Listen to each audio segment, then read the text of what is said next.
Hello guys, কেমন আছেন সবাই? আশা করছি ভালো আছেন। তো অনেক দিন ধরে আমি এই ইউটিউব চ্যানেলে ভিডিও আপলোড করিনি।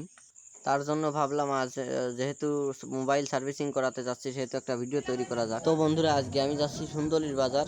সেখানে আমি আমার এই যে মোবাইলটা দিয়ে ভিডিও করছি আর কি, এই মোবাইলটা সার্ভিসিং করাতে। তো আপনারা যে হাটটি দেখতে পারলেন, এইটি হচ্ছে গোবিন্দপুরীর বাজারের হাট। প্রতি শনিবার এবং মঙ্গলবারে গোবিন্দপুরীর বাজারে হাট বসে। তো বন্ধুরা, আপনাদের তো বলাই হলো না যে মোবাইলে কি সমস্যা হয়েছে। মোবাইলে আর কি বেশি সমস্যা হয়নি। সমস্যার মধ্যে আমার মোবাইলে ফুল চার্জ হতে 7 ঘন্টা সময় নিচ্ছে।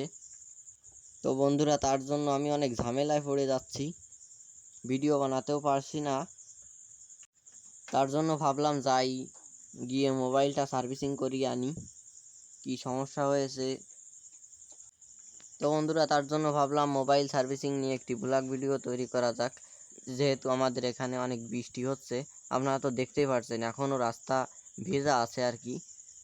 যেই বৃষ্টি কমেছে আর কি, সেই আমি বেরিয়ে পড়ছি। তো বন্ধুরা, আমি যাচ্ছি। তো আপনারা অবশ্যই আমার সাথে থাকুন। আর এরকমই ব্লগ ধরনের ভিডিও পেতে আমার চ্যানেলটিকে অবশ্যই সাবস্ক্রাইব করে রাখবেন এবং লাইক কমেন্ট শেয়ার করে আমার পাশে থাকবেন। তো বন্ধুরা, আমি চ্যানেল খুলছি প্রায় 2 মাস হয়ে গিয়েছে। তারপরও আমার চ্যানেলে মোটে 12টি সাবস্ক্রাইবার হয়েছে। তো আশা করছি আপনারা সবাই আমাকে সাপোর্ট করবেন, যাতে আমার চ্যানেলে দ্রুত 1K সাবস্ক্রাইবার হয়ে যায়। তো বন্ধুরা, কি নিয়ে ভ্লগ ভিডিও তৈরি করব আপনারা অবশ্যই কমেন্টে জানাবেন। আমি চেষ্টা করব আপনাদের কমেন্টের সঙ্গে মিল রেখে ভ্লগ ভিডিও তৈরি করার। তো বন্ধুরা, আপনাদের সাথে কথা বলতে বলতেই আমি চলে আসছি সুন্দরী বাজার। আমার সামনে দেখতে পাচ্ছেন যে যে বাজারটি, ওইটি হচ্ছে সুন্দরী বাজার। আপনারা যারা এলাকার লোক, তারাও তো অবশ্যই চেনেন। আমার এলাকা থেকে যারা ভিডিওটি দেখছেন আর কি, তারা তো অবশ্যই চেনেন।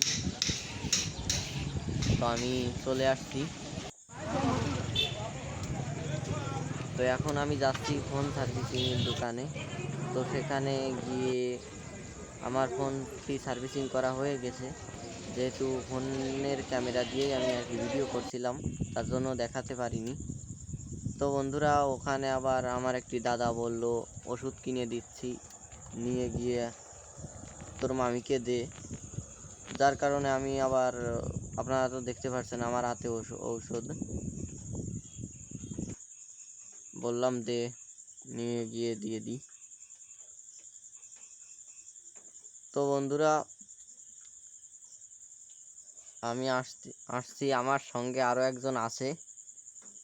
তো সে বলল যে ভিডিও করা যাবে না, মানে আমার একটা বন্ধু আর কি। সে বলল ভিডিও করিস না। তো আমি বললাম ঠিক আছে, করবো না। তো বন্ধুরা, আমি যেহেতু ইউটিউবে নতুন, সেহেতু আমার ভিডিওতে অনেক ভুল ত্রুটি থাকতে পারে। তো সবাই আমাকে ক্ষমা সুন্দর দৃষ্টিতে দেখবেন এবং সবাই বেশি বেশি করে সাপোর্ট করবেন, যাতে আমি আরও ভালো ভিডিও নিয়ে আসতে পারি। ভিডিওটি কেমন হলো অবশ্যই কমেন্টে জানাবেন। দেখা হচ্ছে পরবর্তী কোনো একটি নতুন ভিডিও নিয়ে। বাই।